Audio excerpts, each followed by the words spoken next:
Good evening, everyone. You're listening to Red Pill 78. I am the Corruption Detector, and this is your Red Pill News. Just want to say, hope everyone's having a very happy Friday. Good, safe, productive day for myself. Doing a bit of, I guess, end of summer cleaning. Got rid of a lot of furniture. Getting a new couch brought in, so I had to clear some stuff out. Hope that everyone is ready for tonight's show. I see we've got people from Mississippi, Asheboro, North Carolina, Louisiana, West Virginia, Colorado, Melbourne, Florida, St. Petersburg, Florida. People from all across the globe. All right, so we're going to be speaking here tonight in the first hour with Sergeant Robert Horton of WarCastles. We'll talk about exactly what that means. And then after that, in the second hour, we've got Professor Douglas Belmore. Doug is known as the Q Professor. Before we get into these two guests, we're going to have to take a quick break and hear from my sponsor. We'll be right back after this. Right now, the world is changing. That fact is written all over our headlines. And when it does, it only takes one major disaster to remind us of how fragile life is. When emergencies strike, are you prepared for days without electricity and stores being closed for weeks? If not, today's the day to act. It's National Preparedness Month. Make a plan. I've built an emergency food storage supply, and I prepare with My Patriot Supply. They lead the preparedness industry and sell the emergency food, gear, and water filtration products that you will need at some point. And if you act now, you can save $100 on a 4-week emergency food kit when you go to my special website, preparewithredpill78.com. These tasty 4-week food kits last up to 25 years in storage and average over 2,000 calories per day. Order now and get free shipping from My Patriot Supply discreetly to your door. Don't ignore the writing on the wall. Prepare for what's coming and save $100. Go to preparewithredpill78.com.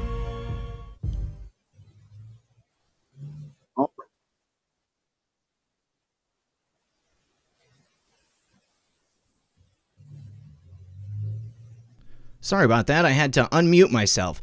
Thank you for sticking around, guys. I do appreciate it. I see my mom is in the audience, as well as all of my regular mods and my viewers. Thank you so much for being here, guys. Make sure that you do remember to like and share this broadcast on all of your favorite social media platforms, whether it be Facebook, Twitter, anything that you might be on, because that will help us get the word out, and hopefully we can get as many eyes on as possible.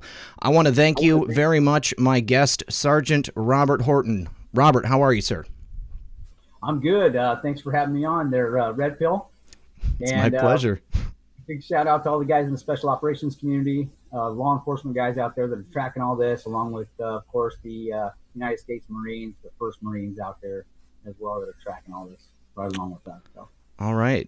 Hello to all the special ops guys. Hope they're all out there watching. Well, listen, Robert, I became aware of you because I saw a video series that you had done called WarCastles. Now, this is a huge subject, but before we talk about all that, I want the audience to understand who you are. So give us a little bit of an introduction to who you are, where you come from, and how we got here. Okay. I'm a native Californian. Born in the Central Valley, and I served in the United States military as a special operations soldier, specifically a psychological operations specialist from 1999 to 2012, so about 13 years of service time there. I'm primarily a reservist. 90% of the guys that do my job are in the reserve sector. That's just the way it is. We're highly deployed MOS. And 4th POG over there at Fort Bragg is really who supports all of the operations in the field. 4th POG does go out and do stuff too, but primarily they're there as a support apparatus for operations in the field. So, yeah, I didn't get to go overseas. I wasn't one of those chosen to go over there and fight that fake war in Iraq over fake weapons of missing mass destruction. Right. And yeah, that's pretty much it on me. I mean, all right. So we're here tonight really to talk about a couple of guys that you are representing. and the things that they've done and how we got here. But in order to understand them, we've got to go back and we've got to look at history. Can just give us a breakdown of this situation that we're looking at here? How far back do you want to go into history? Well, I mean, I think World War II, or maybe back to the creation of the Federal Reserve Bank. That would maybe, Yeah, so 1933, right there, 1929, into the second international bankruptcy of the United States, and the Great Depression, of course, yeah. So that's kind of really where this all kicks off. We headed for our third and final international bankruptcy in 1999. Yep. And that's when I joined the service, of course, and got involved with what I'm involved with now. But we had gone back and, I was working with a few guys, not always with my unit. Guys, what I did was not sanctioned by my military unit, right? My commander didn't say, hey, go figure this out, right? This was just some guys at the unit that were losing their homes, and we were all standing around one day saying, how'd this happen? We've got clearances. Let's go figure it out, see if we can't drum up. Talking about the market crash of 2008? Yeah. With the bailouts? Yeah, the mortgage and financial crisis, right, of the United States. But so we went all the way back to 1933. Of course, we had gone all the way back to the founding of the 13 colonies, but we just had to track the 3 bankruptcies. Really is what this all stems from. And once you do that, it brings you right up to 1999 and what took place there that was just epic. Now, when you're talking about the United States going bankrupt, because I don't know that many people or, I don't know that everybody realizes that we have had 3 bankruptcies here in the United States. What was the first? What was the second? And then what was the third? Okay, so our first bankruptcy started when Benjamin Franklin borrowed 1.6 million francs from the French to fund the American Revolution, right? Okay. And we couldn't pay that back. Well, we were in bankruptcy. So the Benjamin Franklin post office has always been the post office, the nativity point for our nation, right? It's where we conducted our trade and commerce out of until the American Revolution kicked off, at which point the post office was closed, had to close down because they were fighting for that national statehood. And the King of Great Britain wasn't going to let you ship anything out of there anyway. He was, attacking the ships and arresting people and taking the booty, the loot and booty out of those boats or blowing them out of the water. So all shipping and trade was cut off. But that was the first bankruptcy. There was we owed 1.6 million francs to the French for funding the American Revolution. And the founding fathers had a pact, and that was that they would never borrow money from the IMF and the World Bank. We found, right, because the IMF and the World Bank. And I know there's going to be a lot of guys out there. I've already got this flack already saying it wasn't even created then. Right, but it's the same group of people. Okay? Sure. International bankers, right. Right, yeah. Same group of, yeah. So anyway, the pact was to never borrow money from those guys because their contracts are, international in relation to that. And they owe no allegiance to any one particular monarch. They'll back both sides. They don't care. And the founding fathers knew that. And they knew the long-range objective of this group was to set up a one-world global dictator ran by the bankers, right? Or just one individual. So Abraham Lincoln was the guy who violated that pact. And this was an orchestrated event by the Vatican and the Crown. They had gotten together and said, hey, the United States will never come to take, live under the reign of a one-world dictator. So we got to fix that. So they went in and they tricked Lincoln. And told him, once you set the slaves free and make America free, that's what the war was about right there. So in order to win against the South, he had to borrow money from the IMF and the World Bank, we'll call it. Okay. And that was the beginning of the second international bankruptcy. So he had entrenched the bankruptcy that was started by Benjamin Franklin. Okay. That led us down into 1933, or actually 1929, with the end of the second international bankruptcy. The great stock market crash, right, the depression, and the beginning of the third and final international bankruptcy. 70-year moratorium there takes you to November 1999. All right, so when you go into the service, and you had never done any research on this stuff before, but it only came up because we had the housing market crash of 2008. And so you and your buddies in your unit, maybe some other friends of yours outside of the force, you decided that you wanted to get to the bottom of what was happening, why we were going bankrupt, why the housing market crashed. What did you find out in relation to that? Well, after about, I don't know, 30 or 90 days, between 30 and 90 days of digging, we had come across Judge Dave Wynn Miller. About 4 or 5 of us came back to the unit, and we were like, have you seen this guy? Right? Because Dave was talking about the courts, how to get yourself out of debacles in the courts, how the courts ran, talking about the criminality in the courts, the fraud in the courts. I mean, this guy was laying it all out, and he was not holding back, right? This guy wasn't holding any punches, and he was laying it out. So, again, we went right back to his videos. He had put a few different seminars up online in the public sector on YouTube and posted these things up. And in one of those video presentations, he says, I'm the guy solely responsible for the housing market crash because we syntaxed the Fannie Mae and Freddie Mac banking and mortgage contracts and found them to be 100% grammatical fraud and bank fraud across the board. All right, so explain that for us. That was a big eye opener. Yeah. So David Wynn Miller, was he working in the banking industry, or this happened as a result of his efforts in personal court cases or helping people? I mean, how did he determine that these mortgages were fraudulent, and who did he take it to? How did it affect it? That's a big story, and that's why we broke WarCastles out, right? So yeah. Anybody else in WarCastles 0 through 12, WarCastles End, type in WarCastles End to make sure you get the tribute there from Russell to Dave. Great video. He had lost his kids. David Wynn Miller had lost his kids to a judge.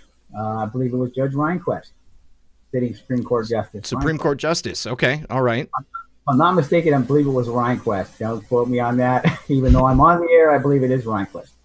So Dave had lost his kids to Rehnquist and went down in the basements of the court and was studying the law books and figured out how to have a free trial every 2 weeks under what they call a writ of de novo. So every 2 weeks he got a free trial, and he went back against this judge and fought against this judge to get his kids back. And eventually, of course, they developed a friendship. The judge would come down off the bench, sit down across the table. They'd go back in the judge's chambers. They'd have conversations, and he was teaching Dave how to be a judge. And in the meantime, Dave's down in the basement studying all these law books, and he was down there for so many years that when the paralegals and the attorneys would go down there to go find a book, Dave would be like, "What are you looking for?" And like, "Oh, we're looking for such and such." He's like, "Oh yeah, aisle 5, third row down, last book on the left." Right? And this guy was there for a long time, and he had studied all of those books, and he found all the tricks and traps in relation to that entire system. And later on, the judge had told him, I'm lying to you, Dave. I'm lying to you. Every time I open my mouth, I'm lying to you, but you have to prove that I'm lying to you. So Dave said, anytime I say this, you're going to say that. He's like, absolutely. So they went back and they looked at the grammar, and this is when he met his partner, Russell J. Gould, or Russell-J. Gould. And Russell was a master at sentence diagramming, and that's something Dave needed, right, to figure this whole thing out. So they sat down, they figured out a cipher code on interface with math and grammar in relation to how sentence structure, or how words come together in sentence structure. And that verb is always used the most. The verb is always used second most after that, the adjective and the pronoun, right? So you got 1, 2, 3, and 4. Right. Developed this mathematical cipher, mathematical interface on math and grammar. And it was genius. And Russell, knowing that, we're still using that old system, was like, let's drop it into now time so that they can't get you with past and future tense verbiage in relation to, what it was supposed to mean then or what it is to mean later on in the future. And I know we all remember the argument over the U.S. Constitution. Folks are saying, the attorneys up there, wasn't it the ACLU or the ACLJ? They're both organizations. The ACLU was attacking the U.S. Constitution, and it was an atheistic venture, I guess you could call it. Okay. We're attacking the U.S. Constitution, say, well, that's not what it meant. or what it meant back then doesn't relate to what it means now. So there was this argument going on in relation to that. So Russ was like, no, man, we'll fix all that. We'll drop out the past and future tense of verbiage out of it, put it in now time, and by doing so, it gave it its own jurisdiction. Okay, let's focus on something here, because I've heard often that the way that language is used in the court system, you know, you said the judge said he's lying. You know, I've heard that language is used in a particular way during court cases, and that the way the words are used in that legal context does not mean the same thing as when it's you and I speaking on the street. Is that what that's what this is relating to, right? Yeah. Yes, and then there's more, of course, like the word understand, right? When the judge says, you understand me, he's not asking you if you comprehend what it is he's saying. He's telling you, you stand beneath me. Do you understand me? And you say yes. So you acquiesce to being beneath him. Okay. All right. That makes sense. Now, what is the genesis of this? Does this go back to when we were colonies under Britain, or does it go back farther than that? As far as the grammar goes and the founding of grammar, Russ and Dave both had told me, and of course they put this out on their videos too. I got pretty close with those guys over the years here. They had to go all the way back to Babel, you know, to where there was just nothing but symbols. Mm-hmm. Or script. That's what they had there. They went back to the symbols there, and or the glyphs, you know.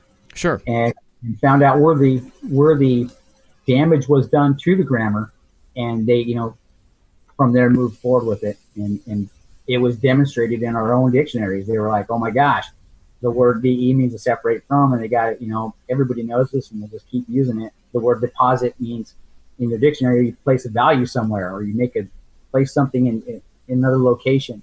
Well, the fact of the matter is, DE means to separate from, and posit is your position. So in actuality, the word means to separate oneself from one's position. So even in your dictionary, it's used in violation of what it really means. So it's a fraud. They're lying to you, and they caught him. They caught him across the board with all of it. Okay, so essentially, the way that language has been used throughout history in the court system, in you know, contracts, you know, it's all a fraud because they're not being genuine with the way that the words are being used. They're phrasing it in such a way so that it tricks us into doing what they want us to do, but not doing what's in our own best interests. Correct. Okay.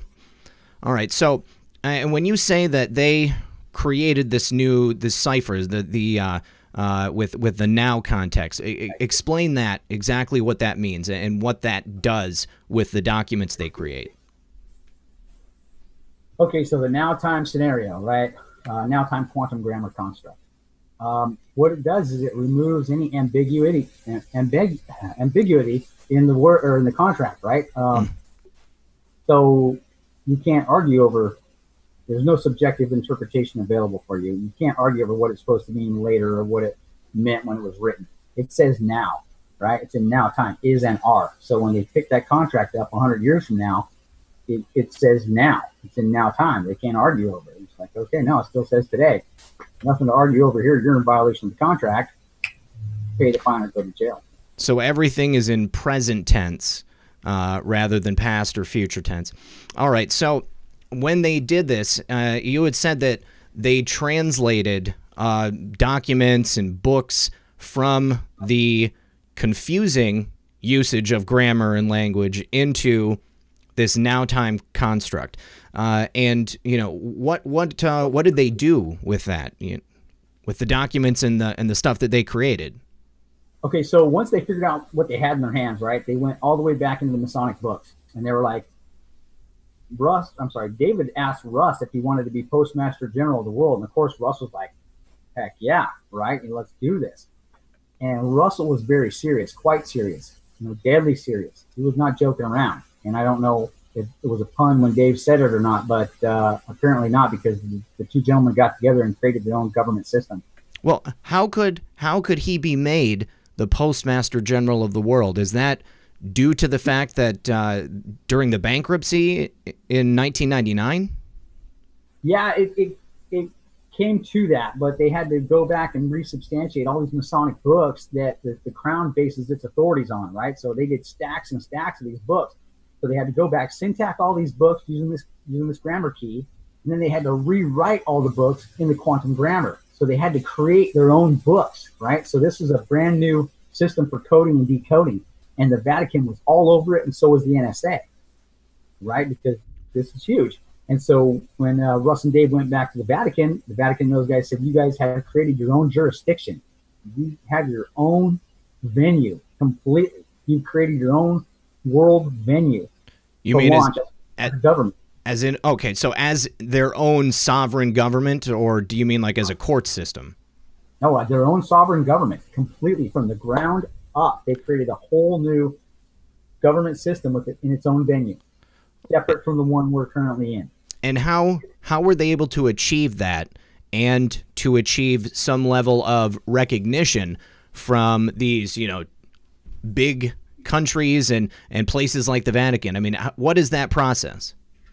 That's where they had to start. They had to go to the Vatican and lay it all out there. They had to go to the International or the Universal Postal Union in Bern, Switzerland. Everybody knew they were coming after they had gone to the Vatican, right? And done what they had done. I mean, this was extremely important what they were doing, and everybody was aware of it. And I don't think that the group of folks on the planet now that we call the deep state, right? This shadow government global apparatus. I don't think they knew what Russ was planning to do with this thing. I think that they thought they were going to get tactical command and control of it and use it against the people to further drive the screws down on us. But that wasn't Russell's plan, of course. Russell was going to use it to set the world free, and that's exactly what he did. So as I went to these locations and talked to these heads, these leaders, or this leadership cast, they were given authorization to show up at those locations and file their paperwork in and continue to move forward. All right. Now, you had told me that initially the post office had been closed in Washington, D.C. because of the fact that the bankruptcy was going on. Let's explain how that was in effect and what that means. Okay, so Russell and Dave had been studying the bankruptcies. These guys were great at it, right? They understood the courts, and which are called neutral courts. They understood the neutral courts, and they understood how the courts all operated, and they understood how this global construct worked and operated because they set their own government up. They had to go in because with their quantum grammar construct, it had destroyed the old system of grammar, right? Destroyed the old system of communication, because this was now time. And it's extremely important everybody understand this. So creating their own venue gave them authorization to, because it took everything else down, they got to go back in now and set everything else back up under their authority. So in 1999, when the third and final international bankruptcy had come to an end, the King of Great Britain had to vacate the post up there in Washington, D.C., because he was the former Postmaster General of the world, right? He was the guy that had set the old Masonic system up and was currently defending. So Russell, seeing what was about to happen there, ran down to the Pentagon and asked the Pentagon for a copyright and patent on the Title IV flag. Of course, the Pentagon told him no one's ever asked us that before, and I'm not even sure if they showed him the copyright and patent or presented it to him. Didn't matter anyway. Russ said, doesn't matter. I've syntaxed the grammar on the contract, and it's all grammar fraud, and my country's about to be surrendered back over to Great Britain along with my flag. And as an American, I have the full authorization to step in and defend my country and my flag against all enemies, foreign and domestic. And this was a domestic banking takeover. So he grabs the flag, takes off up to the United Nations, and legs in at the United Nations with this entire system in the palm of his hand. He's got the matriarchy, the patriarchy. He's got it all, right? These guys have their own venue for a global government system set up. And they leg it in at the United Nations. And the United Nations goes, well, okay, but what land do you choose, guys? They said, we choose the land of the courts during the time of the contract, because the old system is defended in the courts, right? The neutral courts. Anytime you have a grievance, you got to, you want to go in and file a grievance, you go into the neutral courts and you slug it out, right? In relation to your problem with this system. Sure. So when When they took over the land of the courts with their grammatical system, their construct, the old system, the contracts are nullified because this is a mathematically certifiable contract grammar. So if you bring your old contracts into the courts, they rule the courts. Your contracts cannot defeat their grammatical construct in relation to their contracts, right? Okay. And of course, they have their own elemental chart and periodic table in relation to this system of weights and measures, because that's basically what it is. It's a system of your styles manual and your dictionary are attached to your global treaties package, which contains your elemental chart and your periodic table and your system of weights and measures in it, right? Well, your words are actually part of your system of weights and measures because they say you're shipping words from one person to another, right? So I'm creating this thought. This thought holds weight. It creates a vacuum in space. It's measurable. And I'm shipping this thought to you out of my mouth and transferring the cargo, the load of the cargo to you. That's why they say I now bear the burden of the weight of this guy's issue, the problem, the cargo he just dumped on me. I now bear the weight of that burden, or burden of that weight, right? So that's why it's part of your system of weights and measures, and that's where that all comes from. All right, so and I think this is a nebulous concept. I think, I mean, it's difficult to grasp it. I mean, is this? I've heard people talk about maritime law and admiralty law. How does that relate to what we're doing here, what we're talking about here with Russell and David Wynn Miller? Robert, I think your connection has halted. Gosh. Robert, are you there? Robert? There you are. Okay. I lost you there for a second. Go ahead. You were asking a question. Yeah, I was asking, I mean, you're talking about, the transfer of words in terms of, it sounds like maritime terms, So people have told me before to look into admiralty law and maritime law. So is what you're talking about here, is that what our system is based on, and that's what Russell and David are trying to, create something new to move away from that? Negative. What they've done is they have purified the old system of criminality with their system, right? Because this is a certifiable grammar. So, excuse me. As they went back into these locations with the authority that they have, flat out, they had to resubstantiate all that, and they rewrote all the codes and statutes in relation to that entire admiralty and maritime law of the sea system, and they took it out of the hands of the bad guys, and because they don't have authority to use it anymore. Kind of like taking matches away from a little kid who's about to try and burn the house down, right? These guys were conducting all kinds of criminal acts using this system, and now it's been purged of that ability. These guys have taken tactical command and control of it, and it's sitting there waiting for the entire world to join. And that is the quantum federal postal government system. And it has a banking system attached to it, which is the quantum federal serve system.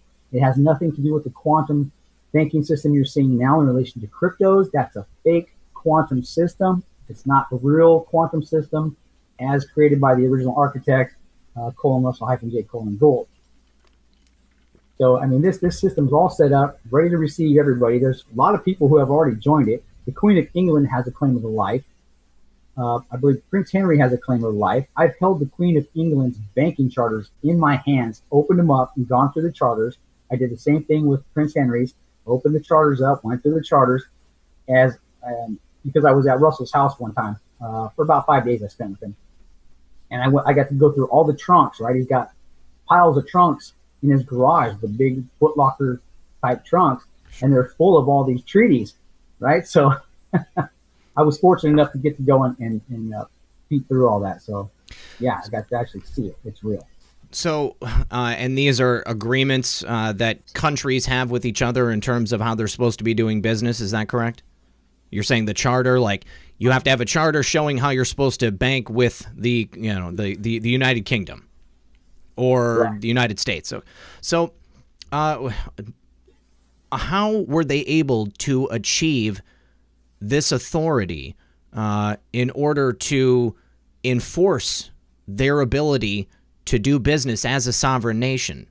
What was the process that allowed that to happen? Well, you don't just go and set it up and say, hey, I'm this person because I syntax these books and, now I got the power to be able to go and do these great things. Right. You have to demonstrate that you have the knowledge and the capability to move into those locations that you're resetting back up under your authority and show that you can function in that capacity. So you have to go to the International Admiralty and Maritime Association and show that you can function in that capacity and run that location. You got to go into the International Bureau of Weights and Measures and show them that you can function in that capacity and run that location. And you understand alchemy, right? Which is huge. You have to go into all these different locations and demonstrate that you can do that. And of course, when Commander Gould had finished substantiating everything under his authority to set this global system up, now at this particular juncture, everybody on the planet was alerted to what he was doing, what Dave and him were setting up. Do you mean like the leaders of nations and heads of agencies? Vatican, Interpol, you name it. Everybody was aware, right? Robert Gray, who's the postal administrator for the United Nations, was very, very well aware and had been given a phone call by I don't know who and told that Russell J. Gould was on his way down there. And when Russ showed up at the United Nations to file some charters in, the banking charter that he had, Robert Gray said, hold him at the desk. We're coming down to meet him. And they ran down there with the paparazzi guys and were taking pictures with Russell as Russell was handing Robert Gray the banking charters for the Quantum Federal Postal Government System. And it was, it was a big deal. He said, you're the greatest postmaster on planet Earth. You're the greatest postmaster general on planet Earth. And none of us have any authorization to exist as a corporation under your authority. Everything's been taken down by you. It's all got to be resubstantiated. And we would love to be your students here because this grammar system has the ability to go in and out of all languages on planet Earth without losing any deviation in its sentence structure. So what it means is what it says now and forever, and it can be translated into every language without losing any deviation in that sentence structure. So there's no way to conduct criminal fraud with this thing. It's beautiful. Can you tell us exactly what that sentence structure is? You said that you're removing some things, you're taking some other things and adding them in, but I know that when you see the gentlemen's names, there's a unique structure to it. There's the semicolon and hyphens that are used in someone's names. What is that setup for the grammar? Well, it's a full colon, actually. Okay, pardon me, full colon. That's all right. That's all right. For your audience, I want to make sure that if we're on radio, they can't see us. So yeah, the full colon, Robert hyphen Leroy, full colon Horton, and the full colon is a prepositional phrase for the Robert Horton of the Horton family, right? Okay, all right. So those colons take jurisdiction of your subject matter, just like you would on your wristwatch, right? If I take the colon out between the 3:45, what time is it? Is that a time? Is it a number? Okay, I get you. You're taking jurisdiction over your subject matter. Okay. So it's brilliant. I mean, this is absolutely just brilliant what they've done. Wow. Okay. And when you set your name up like that, when you use that structure, this is somehow giving the individual ownership of their own name again? Correct, in a factual manner. Now you've created a fact. Okay, all right. In the fact, a fact, which is you. You are, in fact, a fact. So now this recalls the idea of birth certificates and the reason that they were created, and the fact that I have heard that your name on your birth certificate is in all capital letters because it is you as a commodity. Is that correct? Yeah, you're considered a dead entity or a piece of cargo when you're brought into this world. Now, we've gone back and we've looked at a lot of birth certificates. Mine, for instance, is not in all capital letters, but it doesn't matter because that is still a commercial instrument, and I'm brought in under the authorities of this massive global construct as a dead entity or a person who's presumed to be missing, dead, or lost at sea, right? I'm just a piece of cargo to these guys. Okay. And those are put up on the stock exchange and they're traded, because you're going to pay so much in taxes in a year, and they estimate how much that is, and then they pull off of that in advance, and they say they got money. So it's a big banking system, and it's all fraud. So individuals, people of all these different countries, when they're born, they're issued the birth certificates because they are the debt collateral for whatever that country is borrowing from the international banks, from the Rothschild banks. Is that correct? Correct. Yeah, you are the gold bar. Okay. All right. Now, how would the new quantum banking system that Russell and David have devised differ from what we have currently? Oh, actually, it's a fabulous banking system. It's an asset-based banking system, and I believe you said it's based on 8-chain or blockchain. Okay. Blockchain. Oh, okay. Blockchain. All right. And so when anyway, it's a 10% flat tax, right? Russ is like 10% is good enough for God and the church. It's good enough for government, right? And you can't run a government on 10% flat tax. Then you don't need to be running a government. You don't know what you're doing. So anything you buy, all commodities, because we're pulling natural resources out of the earth, is a 10% flat tax in his banking system, except on food. So if you buy a car, it's a 10% flat tax.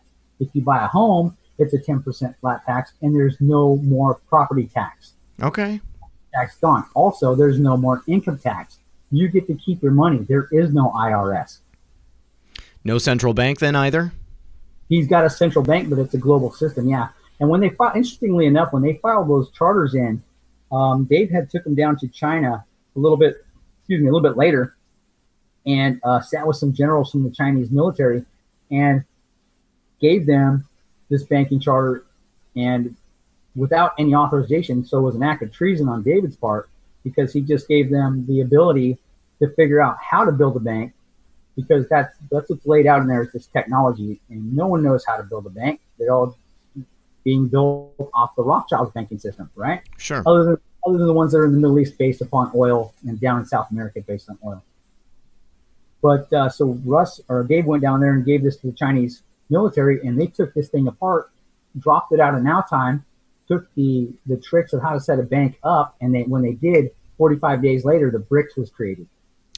Okay, the BRICS, yeah, that's basically the Eastern competitor for our Western banking system, right? They're the one. That's right. That's exactly what happened over there. So. And my friend Charles Pixley is asking, what courts grant standing in this new system, I believe. Okay, so this is the problem we're having, and this is what America needs to be made aware of, okay? These guys did this factually. Now I got an email today from a lawyer talking about other lawyers who were having problems trying to help the American people in whatever way by saying, you're exempt from vaccines or whatever, and they're being prosecuted. So now I got an email today approaching us saying, you guys are the bomb. We know who Russell J. Gould is. He's the only guy on planet Earth who has any authorization, any jurisdiction to go in there and kick these folks in the tail end. And we want to utilize your services. So at this particular juncture, the old system doesn't want to let go of its power and control.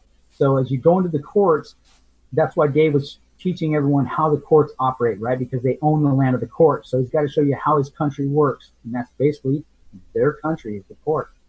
So they're teaching you guys how the courts function, how they operate. So you can go in there as a friend of the court, wink at the judge, tell them you know what's going on, and get yourself out of your issue or your problem.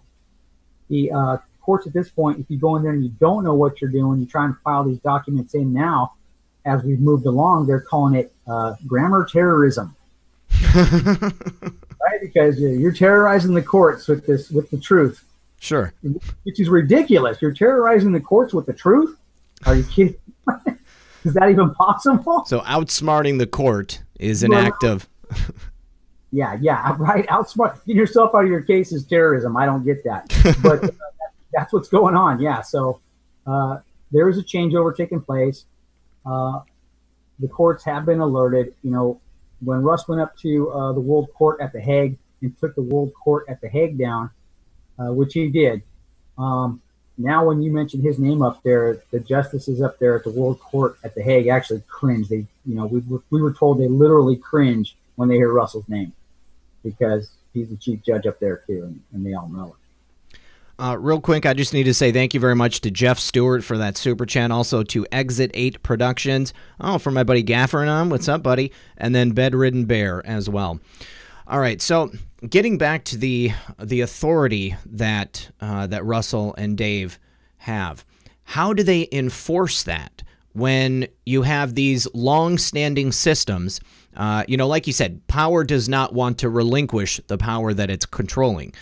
So how are they able to enforce what it is that they've created? Okay, so let me finish answering the question about the court, and I'll tie into that. Perfect. So study the court systems, study how they work. And I want you guys to go get a book called Title IV Says Your Swag. Dave Windmiller was involved in writing that book, along with George Gordon, Bob Hallstrom, Harold Freeman, the Behold Group, the Barristers in School of Common Law, myriad of other folks. And they created that book for everybody to get their hands on to help you navigate yourself through the courts and get yourself out of whatever debacle you're in. So, don't go in there mad at the system. Figure it out. Use these techniques and get yourself out of your problem. And be a friend of the court, because they know they're operating in an act of fraud. They know what they're doing. The judges have been made aware of this quantum grammar construct, and they're very well aware of it. So to answer your question about how it's enforced. Yes. At this particular juncture, after he said everything he set up, Russ said, you got to understand, Russell went in and did the 1999 seizure, or capture, I should say, capture of the federal postal location in Washington, D.C. on his own. He filed in there. And when he did, his corporate partner, Dave Windmiller, who said, hey, you want to be Postmaster General of the world, was pretty upset with him because Dave thought they were going to be killed. He was in fear of his life. He thought they were going to die for this, right? Sure.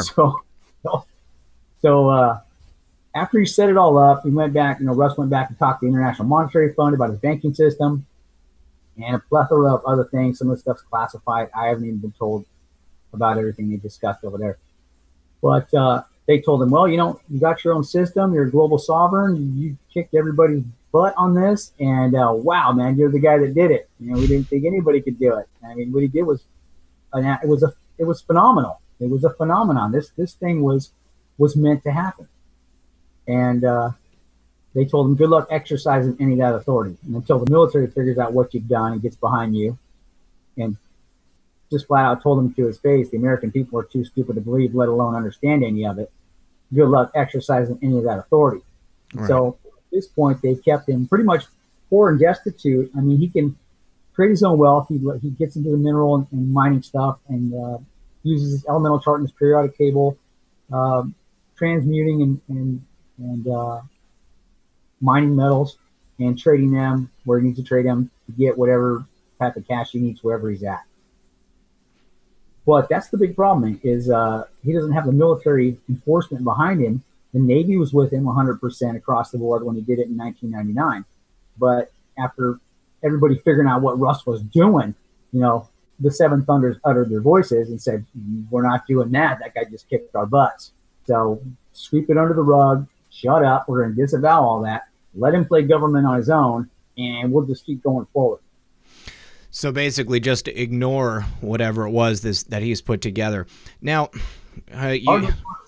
but it's hard to ignore the truth, but go ahead. It is, and this is one of the cool things about the internet, is that we can communicate with each other and get this information out there. Because, you say, I have a friend who created a government, he created a new system of government. And I think that it is very difficult for people to kind of wrap their heads around it, because we exist within this system because it's what we're used to, because we're told this is the way that it is. And one other thing that we were talking about earlier privately that people don't realize often is that the United States government is actually a corporation with the president of the United States acting as the CEO.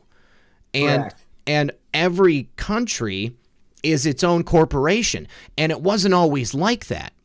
At one time, we had a system of government that was an actual system of government, constitutional republic. How does that happen? At what point and how do they go about taking our country and turning it into a corporation? Grammar fraud. It's all grammar fraud. All grammar fraud. I'm going to tell you what they did. They said that person, the word person meant corporation. They said that the word citizen meant corporation. Look that up. Okay, that's Congress and the Senate up there. This corporation turning you into a corporation. How is that even possible? I'm not a corporation. I'm a fact. I am what I am, and I surely am not a corporation, nor am I a vessel or a boat or a dead person who's presumed to be missing, dead, or lost at sea with a birth certificate system. So that's what they're doing up there. It's just a massive act of fraud. They never told the American people about any of it. Our children aren't taught it in school. We're not taught it in school. My grandparents weren't taught it in school. Nobody knows about this. So it's a fraud against us. You got this secret system going on that we're apparently all subject to magically, right? And we don't know anything about it. That's not even lawful or legal. I mean, it's ludicrous. It's straitjacket worthy insanity is what it is. Yeah, it sure sounds like it. And the thing that's that's crazy is because it's quiet and because they don't explain it and because they don't teach it, people just don't even know that it's a thing. So why did they create this this corporate entity for the United States? Why was it necessary for them to take away our system of government and turn it into a corporation? Well, that's the bad guys' end goal there. They've got to capture us all as property so they can enslave us to the mark of the beast or a banking system, electronic banking system, right? Okay. So I don't know how the particulars behind exactly how it was performed. Okay. I just know it's done in fraud and illegally, the way they're using grammar to tell you you're a citizen means corporation. In what dictionary is that? Right. Person. Where do you see corporation after the word person in any dictionary? So these things that they've done are, it's an act of fraud. It's unlawful. It's illegal. It's unconstitutional.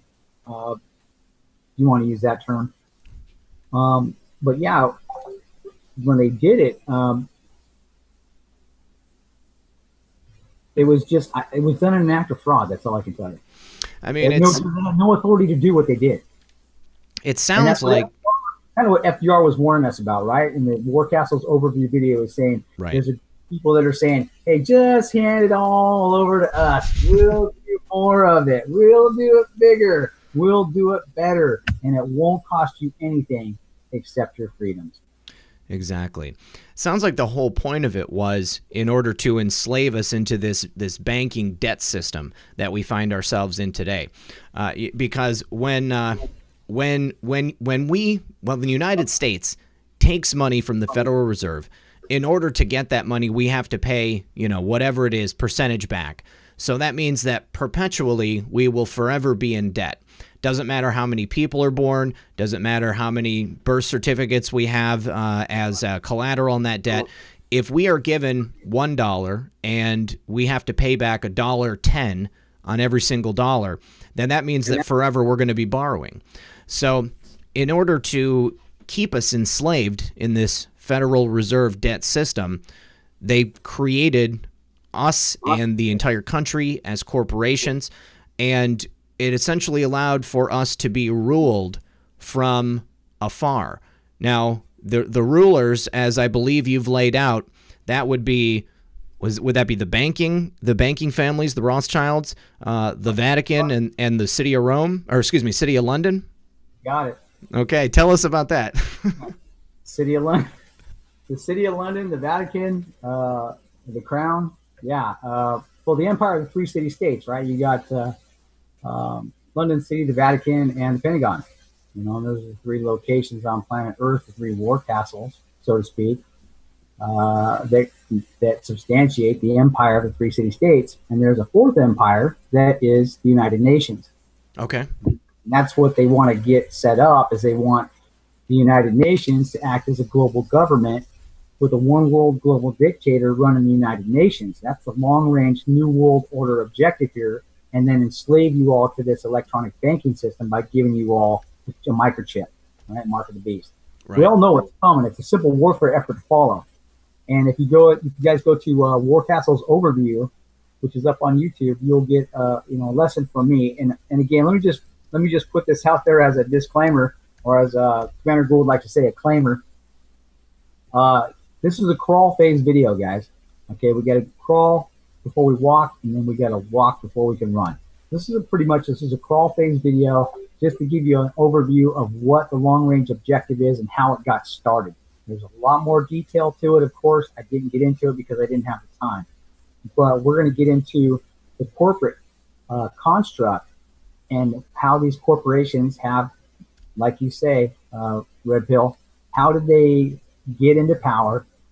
Where was their foot in the door? How they do that? And how then has it grown to the monster that it's grown into? It's a legal monster. I mean, this thing's just unlawful as all get out, right?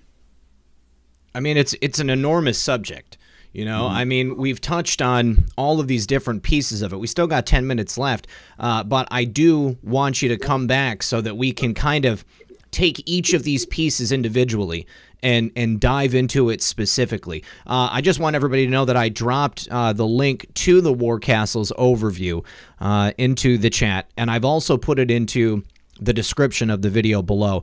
And, you know, like I said, there's like a 12-part series here. You guys, you've done a lot of work putting this all together because it is an enormous subject. Yeah. Now,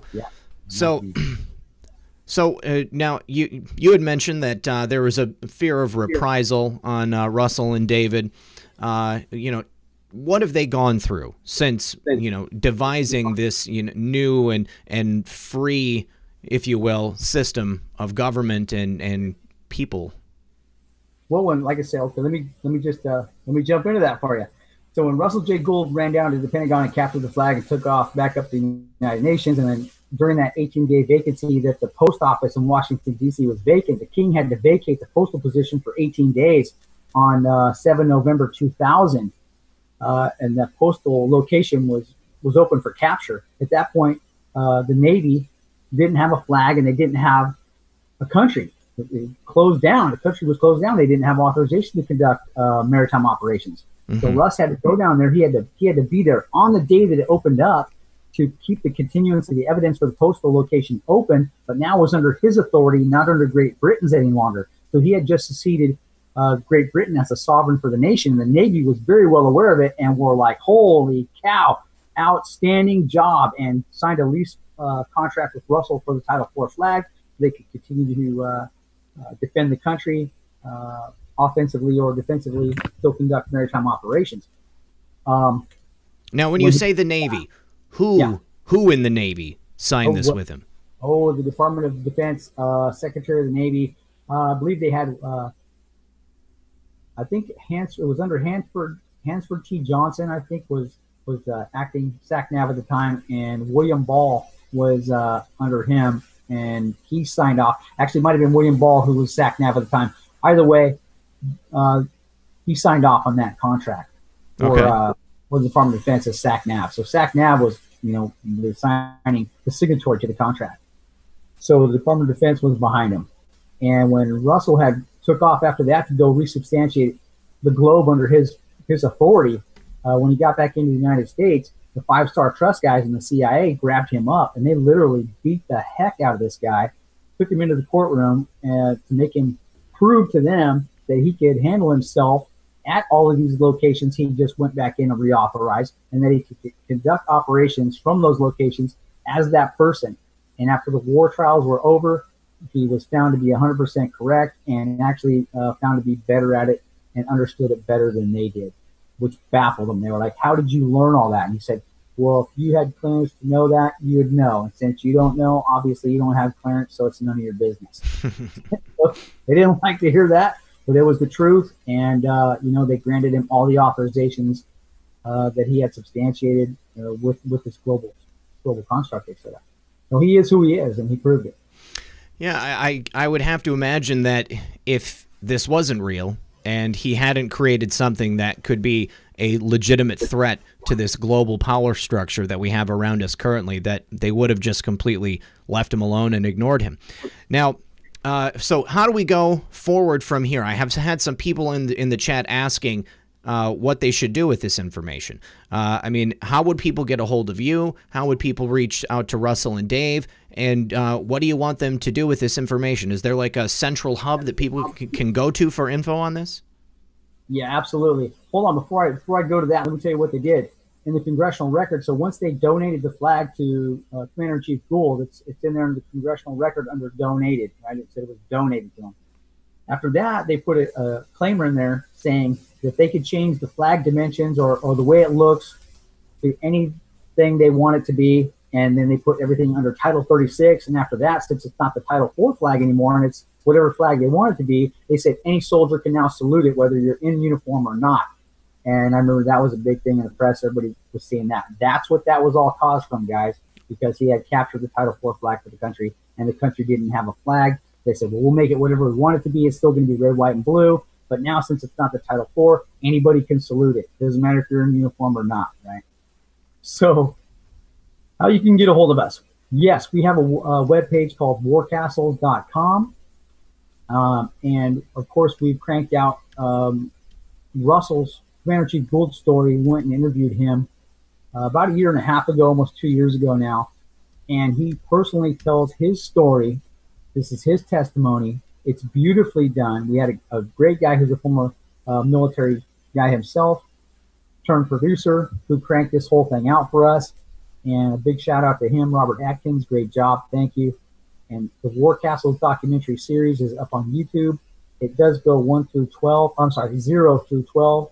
And then if you go to, we have 4 outtakes or 4, how do I say this?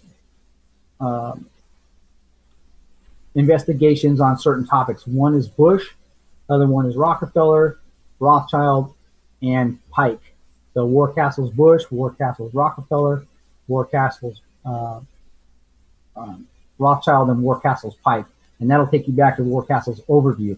Once you've seen all that, you go back and listen to Russ talk again, and this is a roller coaster ride for him, guys. I mean, it was a great series. So that's where you can find us. Anybody that wants to contact me can reach me at lepew@live.com.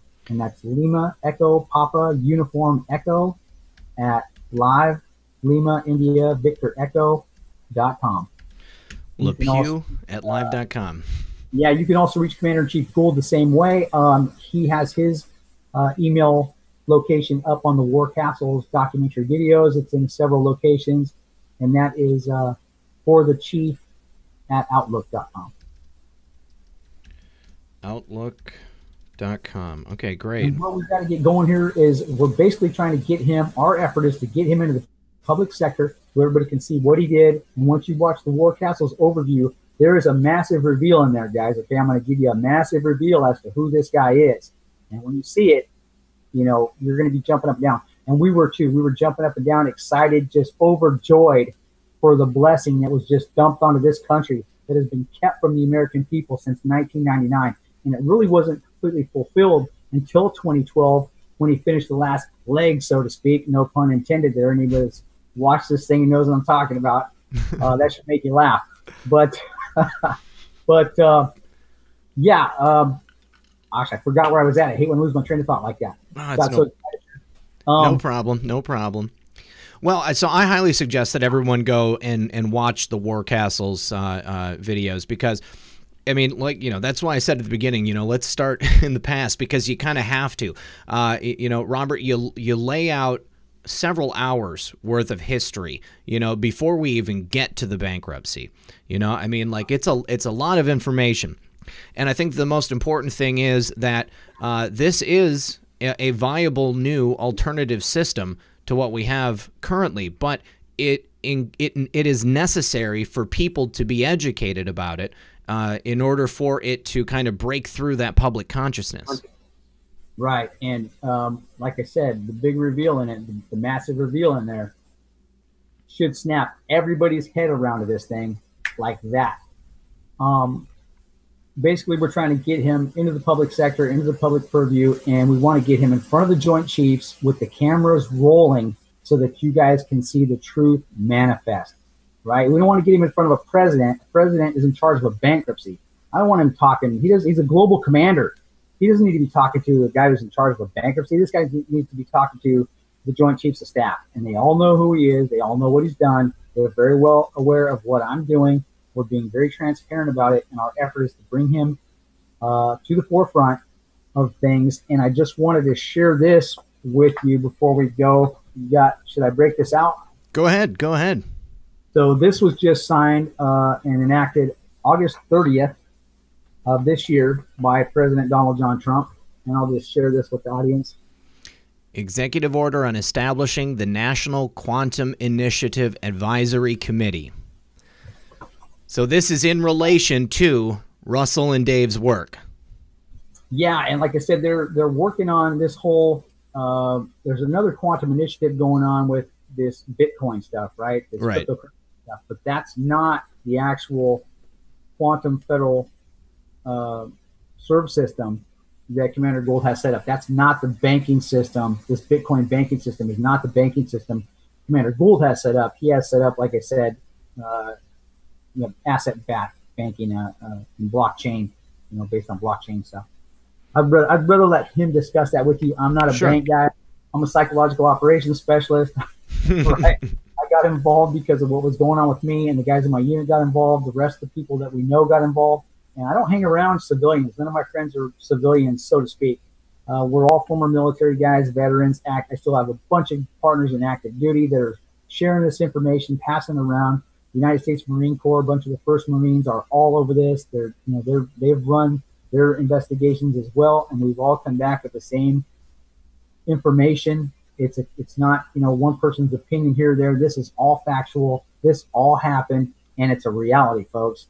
This is the truth of the matters, and this is the big secret that's being kept from everyone, and has been kept from everyone since 1999, or I should say 2012, when he finished the last leg of it all. But nonetheless, it was still swept under the carpet in 1999, and it was a travesty because it was what the American people, my family's been praying about. I'm sure your family's been praying for. Everybody's been praying for the fix. Where's the big fix? And we're trying to watch Trump up there with Q. They say they got 1,000 sealed indictments, yet nobody's been served. Well, can't serve them. I'll tell you why they can't serve them. The courts are all closed. Right? Commander Gould closed all the courts here in the country, and the bad guys know it. And we'll get into that later. All right. In part two. Yeah. All right. Awesome. Well, thank you, Robert. Thank you for coming here. Thank you for giving us an introduction to this subject matter. We are going to have you, and we're also going to have Russell J. Gould back next time when you join us. So in the meantime, everybody go check out WarCastles. I've dropped those links. And then when we get back here, hopefully we have some questions from the audience. Thank you. You're very welcome. Thank you very much for joining us today, Robert. You're going to have to drop off on your end. All right, bud. Have a good night. Yep. Talk to you soon. Out here. Yep. Bye-bye. All right. All right, guys. So it is time for Douglas Belmore, Professor Douglas Belmore. I hope that everybody is going to have time to go check out those WarCastles videos, because it is an extremely interesting and deep, detailed subject. The link to WarCastles is actually in the description of this video, but I do have a link to Russell's book right here. Go ahead and send that out. That should be right there. There we are. And let's see, we're just waiting for Professor Doug Belmore to jump in. I'm going to give you guys a little introduction to who Doug is. And I want to say, Robert, I thank you so much for joining us. I can't wait till you come back and we can get into some of the deeper aspects of this subject. All right, so Professor Douglas Belmore, he's going to be joining us here. Doug was a professor at an Arizona university, and he decided to play for his students one of the best videos I've ever seen, Joe M's The Plan to Save the World. And that kind of set off an interesting series of events. And once Doug gets here, we're going to be discussing that with him. I'm just checking to see where he's at. All right. And in the meantime, I did see another super chat. I wanted to say thank you very much. That would be, once again, Jeff Stewart. He says, you're welcome. Thank you very much, Jeff. I appreciate that. Trophy Truck says, FE is a distraction. Hat tip red pill. FE. Oh, let's see. Will Zim be a go red pill? I don't know about that one. And I don't know that my last guest knew about that. We will go ahead and ask him about NESARA. I'll ask him behind the scenes, and then he can go ahead and tell us about it. I don't personally know anything about NESARA, so I can't comment on it. Let's see. Doug is sending me a message. Let's see. Let me go ahead and maybe I need to send him out another invitation because Doug is not showing up. We just tested this earlier today, you guys. Doug actually just got a webcam so that he could do this interview with us tonight. This will be the first time that he's been on any program, first time that he's been on camera for this this subject. Let me just go to Twitter, and we'll give him another thing. Let's see. What do we're going to see what you guys are talking about here in the chat. Lauren says, thank you for your hard work. Thank you very much for that super chat and for your consideration, Lauren. And thank you, everybody who's here with us tonight, you guys. Let me see. Let's see. Doug, I just dropped another link for you, buddy. I hope you're here. And let's see. Thank you for the links. Not sure why the book didn't come up in that original search on Amazon. Yeah. What do I think about going to Saudi Arabia? I do not think that we should go to Saudi Arabia. I think that going to Saudi Arabia is, I think it's a trap. Okay. It's a trap. The incident that took place with the oil refinery being bombed, or being hit by a missile, I think that it was clearly an act by the deep state to try and trick us into going to war with Iran, going in and having a military presence in Saudi Arabia, because if anything happens while we're there, we're necessarily going to need to go to war with Iran because they're going to say that it was Iran that did it. Remember when Nancy Pelosi and Chuck Schumer were giving high fives in Washington, D.C. when President Trump had ordered a strike on Iran because of that drone that was taken out. And they wanted it so bad. They wanted us to go to war. And if Nancy and Chuck want us to go to war, then I honestly can't think of a real good reason for us to do that. Thank you very much, Methods. I appreciate that, buddy. But there is no need for us to go to Saudi Arabia. Saudi Arabia is not part of NATO. We don't have the we don't have the necessity to do that. We are not supposed to be going there. Trump does not do traps. President Trump is not going to get sucked into doing this. I did see something interesting. I saw some photographs of the missiles that hit that Saudi Arabian oil refinery, and they had English writing on them. If this was an Iranian missile, then why would it not be written in Farsi? Can anybody answer that question for me? Anybody here in the chat can say that? Silver Fox, you agree with my summation about not going into Saudi Arabia? There's no need for that. Let's see. I see. There's lots of people talking about flat Earth tonight. That's a funny subject. Bitcoin is cabal, Charlotte says. I don't know if that's true or not. I don't know who created Bitcoin. I know that a lot of people, they buy missiles from the U.S. Iran buys missiles from the U.S. Paul Marshall says, pay attention to yellow fringes on TV flags. Yeah, Paul, that actually came up. Thank you for the super chat. That came up in this conversation, the fringes on the flags. I had never heard of the idea that somehow the fringes made the flag different. Tanette Booth says they are actually storming Area 51. You mean there are real people actually storming Area 51? I thought that was a joke. I thought they had turned it into some type of an electronic music festival. Let's see. Benghazi could be related to that. Laser Troll could be related. Let's go ahead and take a look at Storm Area 51. Is there some news going on with that? Oh, Doug, I don't know what's going on, buddy. Let me call Doug. Let me call Doug on the phone, and we'll put him on speakerphone, and we'll see what is going on. Doug Belmore. Okay.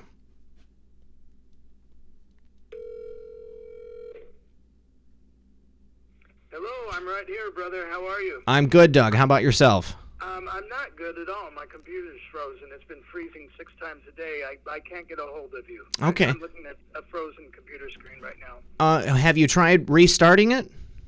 I'll try restarting Yeah. it, but I went through and ran Norton 6 times right before this. I went through it. I'm getting attacked. Do you understand that? Oh, yes. Yeah. What's interesting, Doug, is that just before the show started, things stopped working on my computer too. So I had to restart it. But I'm sorry that there was no way for me to connect you. I can't even get on Twitter right now. So I'm just rebooting it right now. I don't know what to tell you. Okay, that's not a problem. I mean, Go ahead and restart it, and we can be here. I've got a couple of super chats that just came through, so try to do that. I hope it'll work, okay? But I've just been having this incessant problem that it freezes. I don't know what to do. I'm not a computer expert, but I know I'm being attacked. Yeah, it's not a problem, Doug. I had some people saying that they were worried that I was doxing your number on my computer, but your number is not displayed on my cell phone. It's just your name, and your name is definitely out there.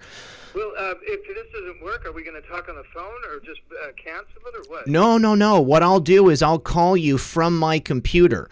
I'll call you on your phone from my computer. So why don't you go ahead and try to restart your computer? I am. Please understand, it's going to take a few minutes because my computer's been really. It's not a problem. All I was saying was that when you try to do that, what I'll do is we'll hang up here, and then I'll open up the program to call you on your phone through my computer, and that way we'll be on the phone here in about 2 minutes. Okay, I'll look forward to your phone call. Excellent. I'll talk to you soon, Doug. Bye now. Bye-bye. All right. I think he's a little stressed out over what's happening, and I can totally understand that. Guys, we're going to go to the intro card here while I can go ahead and get the program up to give him a call. While I'm doing that, I do need to say thank you to Andy Nguyen. Thank you for the super chat. Son of a green card. He says, keep up the great work. Don't tell my wife the money came out of her pantry construction fund. Appreciate that. And Daniel Palmquist says, WordCoin, voice recognition technology, i.e. your word is your bond, eliminates Revelation 13. Problem solve. Where we go one, we go all. You're welcome. To Jehovah be the glory. Fear him and give glory to him in Jesus' name. Amen. Thank you very much for that. I do appreciate it. And let's go ahead and get my super secret application pulled up to call Douglas on his cell phone, and we'll get it all working. Unfortunately, we won't be able to see Doug, but that's not a problem. We'll have just voice, and that'll be fine. As long as you guys can hear him, I want it to be... What's going on, everyone? Jeremy. Let me stop any YouTube videos that pop up when I'm doing this. And here we go. Chrome. Okay, so where is Hangouts? Lauren Thompson says yellow fringes means Admiralty law. Okay, thank you for that. Appreciate that. Let me get to Google Hangouts, and we'll do a phone call. New conversation. Don't worry, everybody. I will not show Doug's phone number on the screen.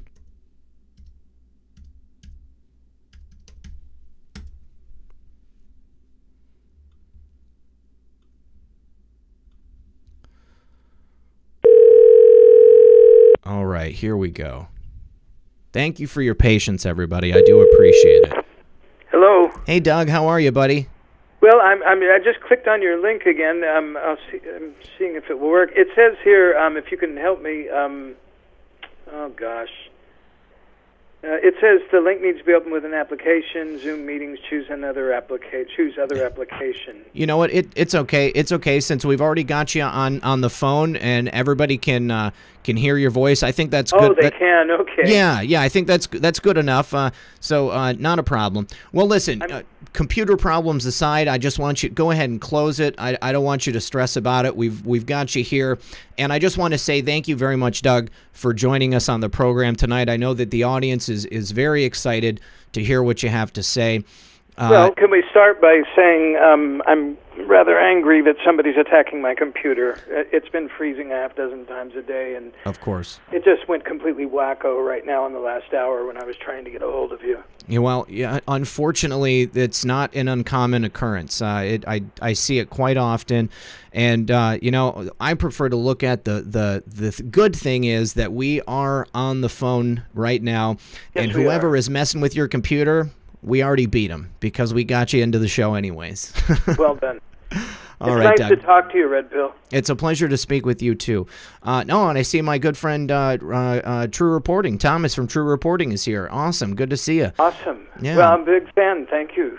Excellent. Now, okay, so, Doug, you are a professor, and you've been referred to you as the Q Professor, or maybe I've referred to you as the Q Professor. It's the first time I've heard that. Thank you. I like it.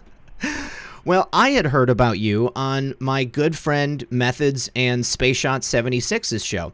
I was traveling in the western United States, and I was driving, and they had a conversation about your story. I believe it was just when it came out.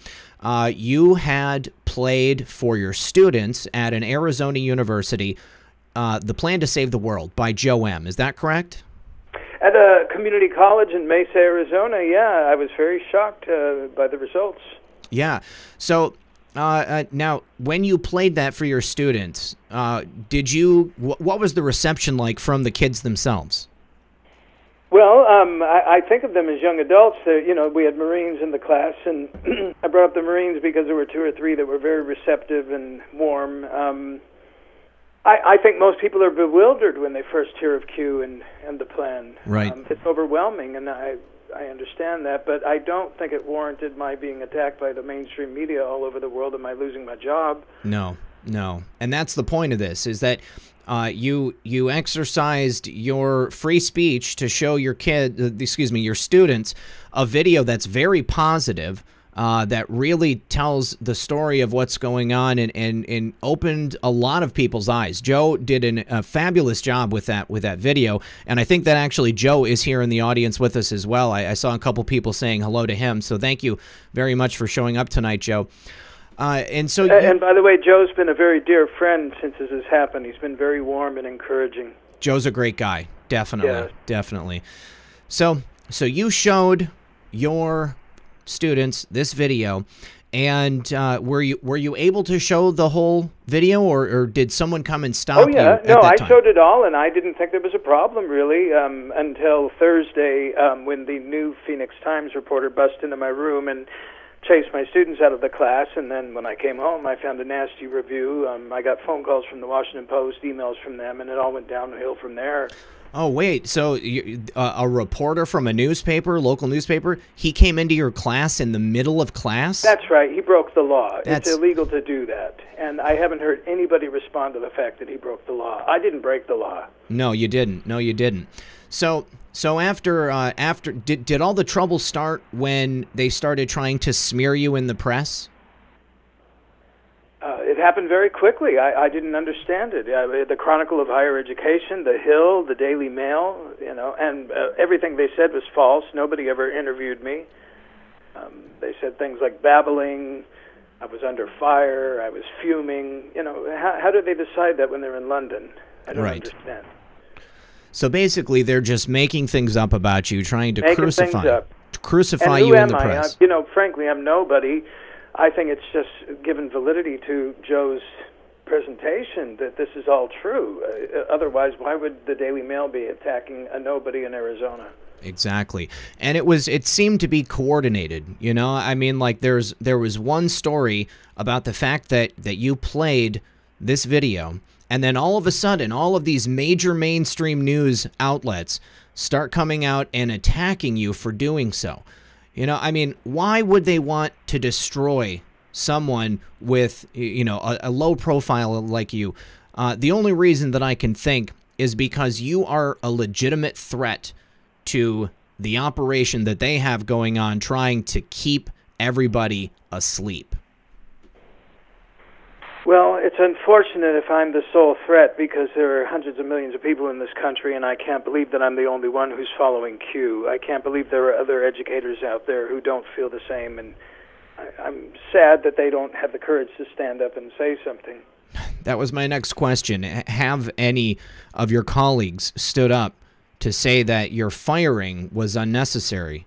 Oh, no, I haven't heard anything from anybody. No, Q people were lonely. I've talked to people all over the world since this happened, and people in Holland and people in Germany and people in Japan are lonely. They discover Q, but most people are following the narrative of the mainstream media. Right, right. And, it's kind of a unique position to be in here, Doug, because, you and I have spoken several times, and we have a lot in common. There's a lot to discuss there, not only because we have a similar track of thought, but because of our experience here in this movement. But we're isolated from each other in a physical way. We are unable to get together and have lunch. We're unable to get together and have a cup of coffee. So we find ourselves, amongst many like-minded people, but just not on the physical level. So I'm very surprised that none of your colleagues have stepped forward to offer. I am too. Yeah. I don't understand. I got one message on Twitter from a woman in upstate New York, and she said her 16-year-old daughter in high school was shown the video, and I just tweeted back, well, why wasn't the teacher fired? Why wasn't that written about in the, the newspapers? And these were high school students, not college students. That's incredible. That's incredible. It's very incredible. I'm very surprised to be talking to you now. I'm very surprised to be at this point in my life, but I'm also very excited. I know Q is correct. I know we're going in the right direction, and history is on our side.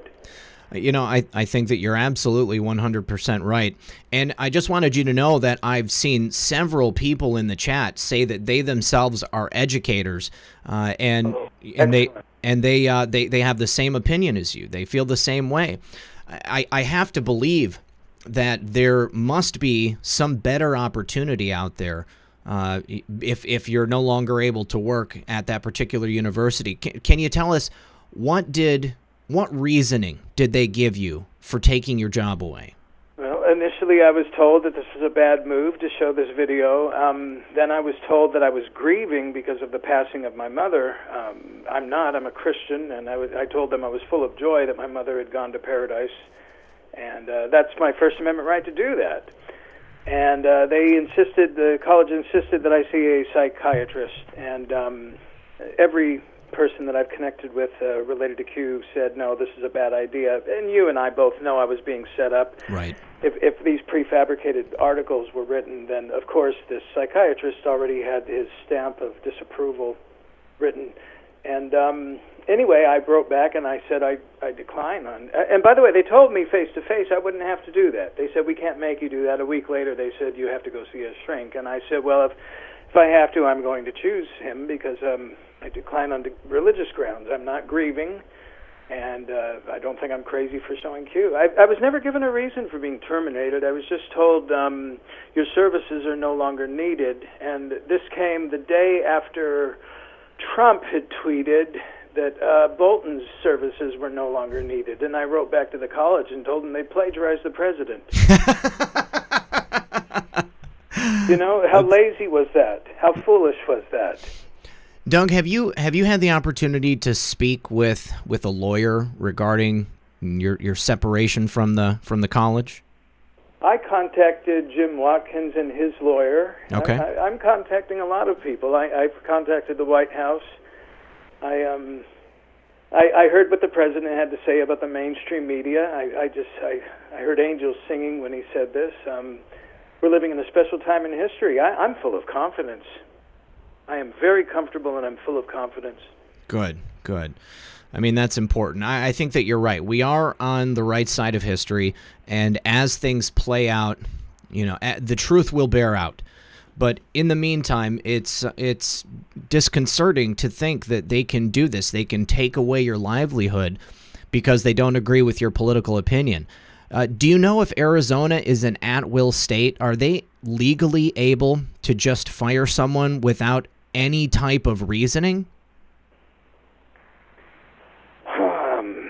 I haven't looked into it that much, but I don't see anything legal here. I was just told that my services were no longer needed. I was told that I needed to see a psychiatrist. I'm just going to be frank with you. It might sound nuts to some people, but I really felt, as a follower of Jesus, that my Father in heaven wanted me to speak up about this matter, that we're talking about child trafficking. Yes. I told my class, because my mother had just passed, that I was greatly elated that she went home to heaven.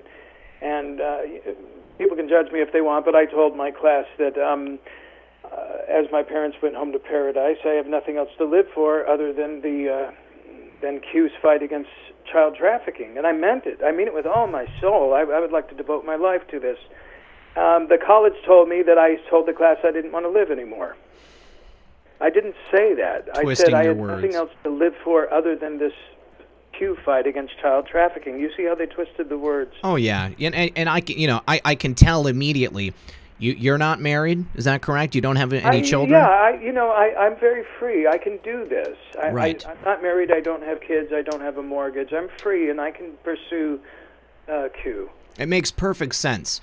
Your family is your purpose, by and large. We are here to help our children, to help our mothers and fathers. When my mother gets to the point where she's unable to walk, she will be living with me. My daughter will be living here until she's ready to go. So I can totally understand what you meant. It makes a lot of sense to me. But then again... I gave my mother hospice here just before this happened, and my mother died in front of me. I watched her take her last breath. And let's be real frank, okay? For the college to tell me that I'm grieving, I mean, I always thought that I would defend my First Amendment rights to free speech, but, I mean, when they're trampling my First Amendment rights to say my mother is in paradise with Jesus, then let's fight. That's absolutely horrible. Now, we've had a couple people in the audience ask, did you get any reaction from any of your students, and specifically the Marines? Well, yeah, there were Marines in the class. There were 3 Marines, and they came up and talked to me afterwards, and they were very enthusiastic. Awesome. And they wanted to know more about this. And, I follow the United States Marines Twitter and Army, and I see them dropping code. I see Q saying things, and then it shows up on the U.S. Marines tweets. I mean, any intelligent person can see what's happening. Exactly. Exactly. I don't see why a patriot wouldn't stand behind the president in his war against child trafficking. President Trump is the first president to actively do anything about this particular issue. You can see it in the number of arrests for people that have been arrested for this stuff. It went up dramatically under President Trump, and it's continued to go up. And that's not because suddenly we've got a lot more people engaging in these despicable acts with Donald Trump as president. These people have been acting with impunity. They have been allowed to continue because this deep state cabal has monetized the suffering and the pain of these children. It's absolutely disgusting. So I think you're right. I think that God has given you the opportunity to have a different platform. I think that it's very important if you can get back into education and maybe see if you are able to reach children and young adults that way. But if you're not able to, then you've obviously got a whole variety of avenues that you can go ahead and take. Real quick, Doug, I just need to say thank you to EO2 Dave. He says, time to get a VPN. That very well could be what you need to do in order to stop people from keeping track of your computer and where you're at. I'll do exactly. so tomorrow. Okay, Yeah, all right. Well, I've got a good one. Yeah, I don't want it to happen again. I'm sorry about this. Oh, it's okay. Doug, don't apologize. I'm just glad that we're here on the phone together. Yeah, exactly. Yeah, Virtual Shield, they're a sponsor of mine. Okay, well, there you go. Yeah, I definitely. All right. So, what do you think is coming up next for you, Doug? Are you just going to allow yourself to take some time off to rest? Oh no, I'm very into this. I'm on the computer all day long now, talking with people all over the world. I'm very excited.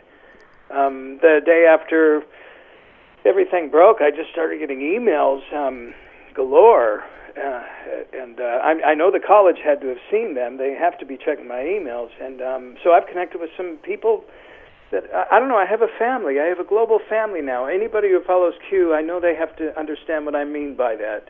I feel very, very close to the people like you that I've connected with. Excellent. And I trust everybody. I more than people who live down the street from me. I really trust Q people. I'm excited to see what God is going to do next. It is not up to man that walks to direct his own steps. I'm excited about every new day right now. Well, I know that myself, and I see a lot of people here in the audience that are talking, they just love your positive attitude about this. I try to look at... Not be positive. We've already won. I mean, the bad guys think they're getting away with something. They're not. Trump is so far ahead of them. It's checkmate. Most definitely. Amen. It's checkmate, guys. The POTUS is absolutely in control of everything. That's how I feel too. A lot of people get discouraged because they haven't seen the arrests yet. My position is that they are building airtight cases for all of these people. I'm sure that you're aware that there's over 100,000 sealed indictments. Yes, yes. My position is that those indictments must lead somewhere. They're not just going to indict these people and then allow them to sit on ice for eternity and perpetuity. So at some point, these indictments will be unsealed. These people will be publicly charged, and they will go through a process where they have their day in court. And some will have a civilian court. Some will have military tribunals. I don't know if you saw the show the other day where a friend of mine who's a realtor had the opportunity to speak with someone who is getting deployed to Guantanamo Bay. And he said that they are expecting upwards of 1,000 people to come into Guantanamo in January. Wow. Yes. So I think that it's going to happen. But I've always said it's going to happen on God's time. We know it's going to happen. You and I know. We know. We don't have to tell the world we think. We know. I absolutely believe the U.S. military is absolutely in control of the situation. And my faith, my acceptance of this timeline as being God's timeline, this is what allows me to have this positive attitude. This is what allows me to wake up every morning and to have complete and total confidence that this is going to work out. It's not that I'm just blindly following the plan. I trust the plan. I trust POTUS. I trust God. I believe that this is all happening. I have seen more happen since 2016 when President Trump came into office than I've ever seen at any other time. We've been backsliding, just continually back. And now President Trump takes over and we begin to take steps forward. And we have seen so much positive stuff happen. I don't understand how anybody can look at the situation and not trust that we are moving towards the point when all of these people will be arrested. Media, isn't it? I've been teaching writing for 30 years, and I have one enemy. It's the mainstream media. Exactly. They are the enemy of the people. Can we say that on your show? We can definitely say that they're the enemy of the people, because I'm hoping that we're going to be replacing them in the very near future. Yeah, Trump gave him 6 years. I just can't see it lasting that long. Can you see the New York Times around in 5 years? I can't. No, I don't think that that's a possibility. I wouldn't be surprised if they shuttered their doors before the end of Trump's second term. Yeah, sooner hopefully. Well, and I can't believe that I'm saying this, but as we were going into a new semester, I was really dreading having to read research papers that were citing the Washington Post. It's difficult to look a student in the eye and say, I don't trust these people. I think that would be very difficult for me as well. Did you ever get the opportunity to suggest alternative sources to your students, like let them know that they don't have to exclusively use the Washington Post or the New York Times? Methods dropped Doug's Twitter in the chat. Methods, if you could continue to drop that so people can go ahead and follow Doug on Twitter, I would so appreciate it, buddy. Thank you. That would be great. Yeah, and that way you guys can reach out to Doug directly. He's got his DMs on, and I know he's going to love to speak with all you guys. And Doug, we know that you live in Arizona. Do you want to tell people a more pinpoint location or a general area so that if people live in that area, they can reach out to you and maybe have some social interaction? I'm in Mesa, and I was at the tiny satellite campus of Mesa College called Red Mountain. It's a tiny campus. It's beautiful, but I'm going to be frank with you. I've been there the last couple of years. I moved out to Mesa because my dad died, and I had to move Mom out here for medical care. And Yes. I haven't been happy since I got there. It's a lovely campus, but I was really tired of the anti-Trump stuff. I was really tired of the non-intellectual, non-academic stuff. I haven't been happy there. If any of them are listening, I haven't been happy there. It's all ad hominem attacks. You know, they say that Trump is, he's stupid or he talks too much or no, he's brilliant. It takes a very high IQ to read his tweet and to understand that he's communicating. Yes, I'm so sorry, Doug. My dogs are barking. Yeah, I got dogs here too. I'm glad they aren't barking right now. But last year when POTUS tweeted about hamburgers and fast food, I brought it up in class, and I also showed the picture and asked him to examine the mise en scène and why is he standing in front of burgers? Why is he standing in front of Abraham Lincoln, who freed slaves? You know, anybody with a high IQ, anybody who can read well, understands that the president is a brilliant communicator. Exactly. I would suggest that you don't even need a high IQ to believe that or to understand it. You know, No. all it takes is just having just a little bit of an open mind, so that they can walk away from the mainstream media garbage that is being pumped down their throats 24/7 through CNN and MSNBC. And maybe we could also add that it was brilliant of our president to use the media because they hated him. Yes. And he had to drop bombs. He had to seduce them. He had to get them to talk about him constantly, and he's done that. Yes, That's he has. Brilliant. Yeah, with 92% negative press coverage, President Trump has the highest approval rating, higher than Obama, higher than any other president I've ever seen, and he has allowed the media to basically, he's a mind virus. They've infected themselves with President Trump, his face, his name, his voice, absolutely everything about him. They cannot get his name out of their mouths. And what that's done is communicated things directly. And Trump's use of Twitter, absolutely brilliant. Anytime somebody comes up to me and says that, he tweets too much, I'm like, well, what's too much? You know, why do you think he's tweeting? By tweeting, he has a direct message sent to each and every one of our phones multiple times a day. It is a very effective way to communicate. And President Trump can say something in 140 characters. And many times other people have a really hard time doing it in fewer than that. And he circumvents the media. It's brilliant. Yes. I didn't respect Twitter 2 years ago. I love it now. It's absolutely great. You know, I've I picked up my dog, and I just wanted to tell everybody that this is Chi-Chi. This is Cisco. Chi-Chi is his nickname. He's a good boy. And, Doug, next time we're going to have to see, when we get off the phone, I'll be happy to go through your computer with you and see if we can't maybe do some things to help it run perfectly. Sounds great. Yeah, so then we can have you on by video next time, because I was just telling the audience before we got you on the phone that you had purchased a webcam for tonight's interview. Did. Yeah, I've never used a webcam before. I was very excited. Well, we'll make sure that we get it before before time is out for both of us. So people were wondering if you're going to be looking to teach anywhere else. Gosh, I don't know. I really, truly have put my life in God's hands, and I trust Him every morning. I wake up, and I'm very excited about what He'll do next. And I expect really great things to happen. I'm very excited. I'm very excited. I think all these people that are fighting us are really on the wrong side of history. I think they're going to see that very soon. I'm positive in every way.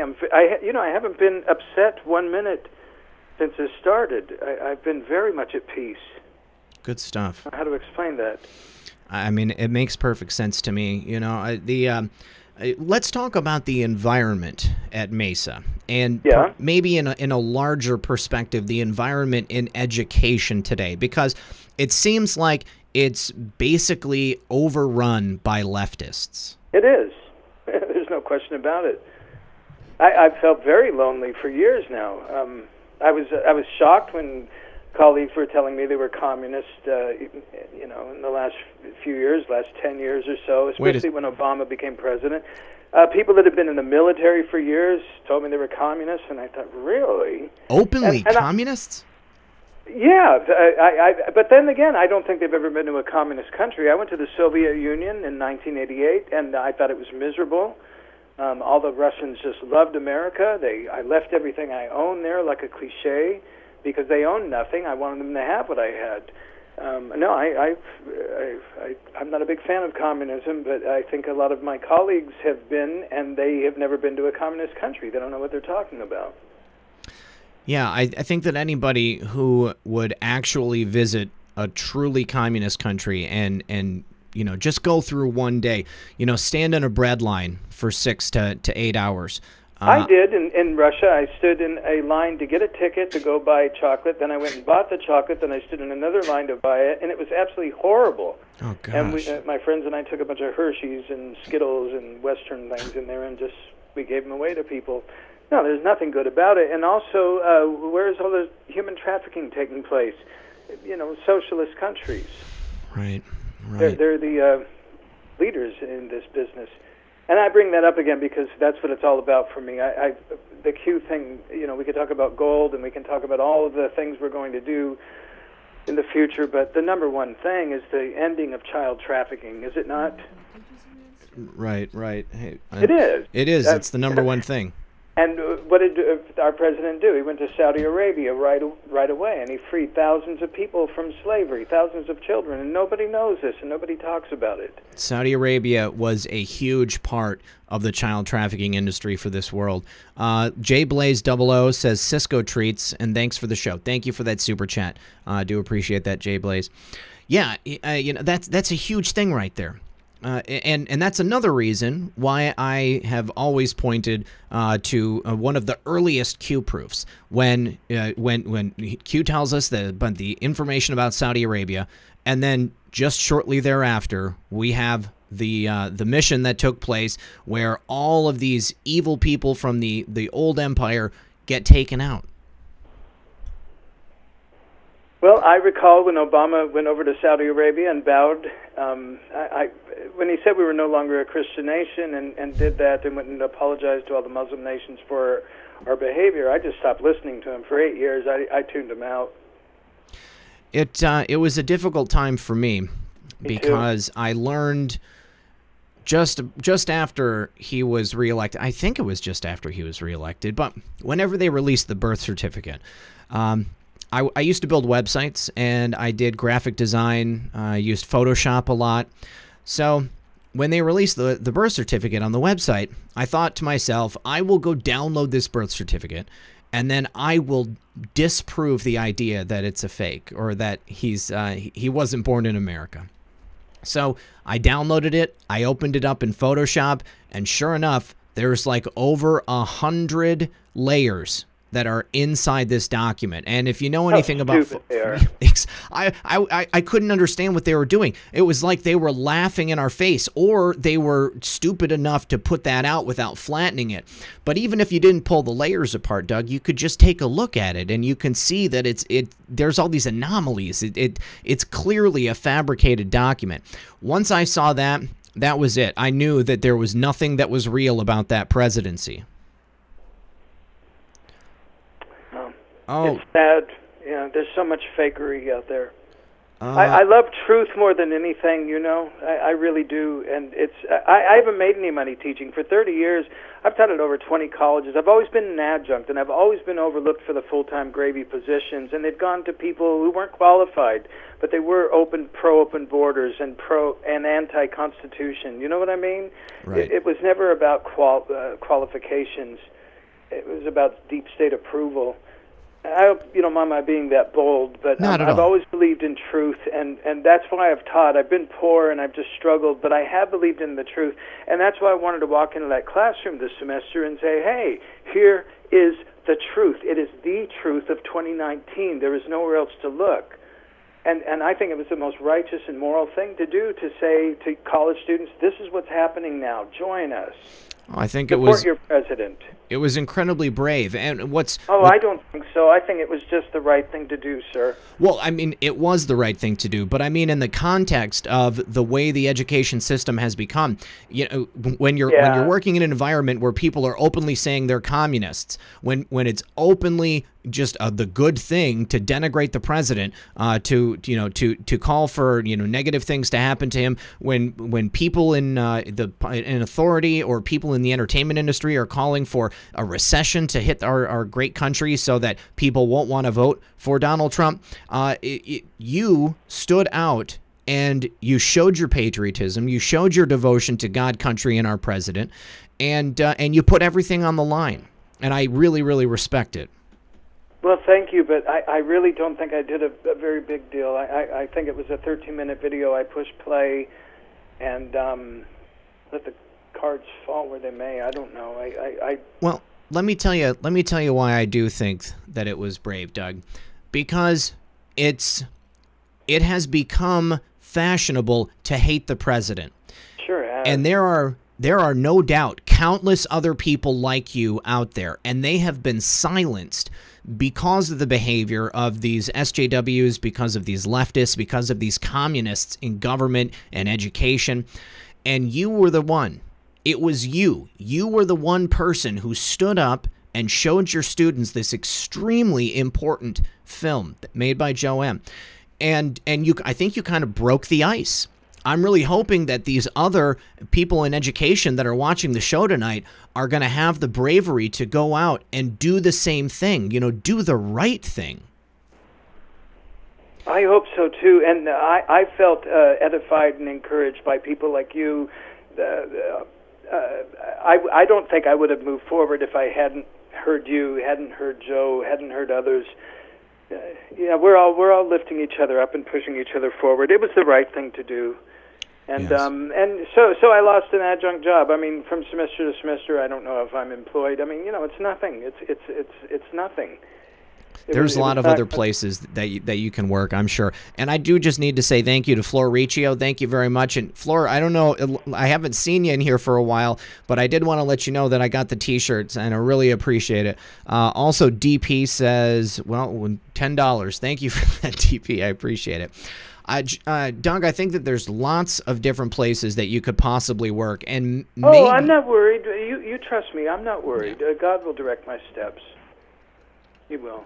What about creating maybe an open source educational foundation specifically just meant to educate people about the Great Awakening, about what's been happening, the hidden history that we've learned about through our research?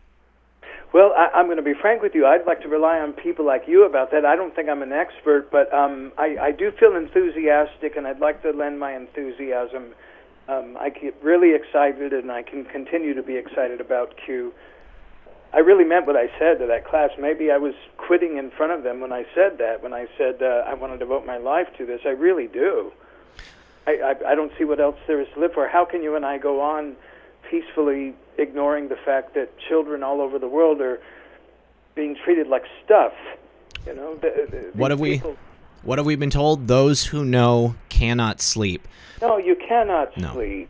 No, it's impossible. And then you really think of the myriad ways in which the depravity exists, adrenochrome, and on and on and on. If people don't know what we're talking about, they have to research it. People have to become awake. If you're a human being and you care about other human beings, you have to know. Exactly. And I do just want to tell you, Doug, Shane Preston just gave a super chat, and he said, Professor Doug is my hero. God bless you. Thank you for that super chat, and thank you for the kind words there for Doug. Thank you. But again, I don't think I did anything but just speak up, and I hope we all do. Well, I appreciate and respect your humility here, Doug. But again, no one else was doing it. Thank God that we've got, people out here who are speaking on these programs, who are willing to come out and, say these things. It took me a while to show my face because I was worried about what the public response was going to be. People in my family, I didn't want to alienate them. But yeah, a lot of family members are not on board. Yeah, no, I have a lot of people not talking to me. Yeah. But that's okay. As long as God knows, I'm good. Exactly. When it comes down to it, it is about doing the right thing. And if people don't want to wake up, that's on them. And all of my favorite literature that I've always taught and always adored, it always said that. It said, hey, stand up for the right thing. I love George Orwell, and I just love all the literature that said, I thought that was American. Wasn't that American, to stand up, to the face of evil and be the lone voice crying in the wilderness? Yes. Yeah. The thing is, it used to be, but we're getting back to that point. Yeah, we are. We're going to make America great again. Yes, we are in the process of making America great. Sal Marcianti says, Doug is a true patriot. You're great. Thank you for that super chat, Sal. And Doug, you are a true patriot. Sal and I grew up together, so yeah, thanks, Sal. I love awesome. You, Sal. Can I tell you a quick story? Sal and I joined the Navy together, and the day before we were going off to boot camp, we had a little party, and I got on a motorcycle with a guy who'd had too much to drink, and he crashed, and I didn't end up going into the Navy with Sal. No. Sal went alone, and thank you, Sal. I love you.